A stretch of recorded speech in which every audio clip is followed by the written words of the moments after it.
करून, कारण का जालना जिल्ह्यामध्ये पाऊस पडला तो ऑगस्ट सप्टेंबरमध्ये आज पडला, तर पंचनाम्याचं काम युद्ध पातळीवर सुरू आहे.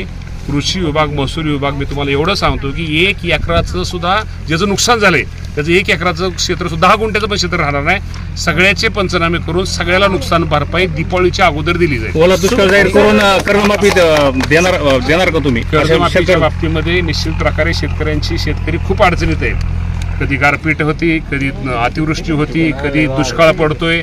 त्यामुळं या कर्जमाफीच्या बाबतीमध्ये या राज्याचे मुख्यमंत्री आणि या राज्याचे दोन्ही उपमुख्यमंत्री निश्चित प्रकारे, मी तुम्हाला एवढं जास्त काय सांगत नाही, पण योग्य वेळी योग्य निर्णय घेतील. मामा, नुकसान भरपाई तुकडी मिळते असं कळतंय. नुकसान भरपाई शेवटी NDRF आणि SDRFच्या नियमाप्रमाणे मिळालं पाहिजे साहेब. गेल्या वर्षी 36,000 फळबागेला होते, कोरडवाला 18,000 रुपये होते. एखाद्या कर्मचाऱ्याचं असो किंवा आमदार खासदाराचं असो, त्यांचं वेतन जे ठरलं त्याच्यात कपात होत नाही आणि शेतकऱ्याच्या अनुदानात कपात कशी करायला लागले तुम्ही? हे शेतकऱ्याचं सरकार आहे की अधिकारी कर्मचाऱ्याचं खासदाराचं सरकार, आमदाराचं शेतकऱ्याचंच आहे. मग शेतकऱ्याच्या मदतीसाठी तुम्ही भेदभाव करता कामा नाही. NDRFच्या निकषाप्रमाणे पूर्वी NDRFची आपला जो निकष होता, जी मदत होती ती कमी होती, त्यामुळे राज्य सरकार त्यामध्ये पैसे टाकत होतं. त्यामुळे आपण म्हणतो ते चुकीचं नाही, त्यामुळे रक्कम ती जास्त होत होती.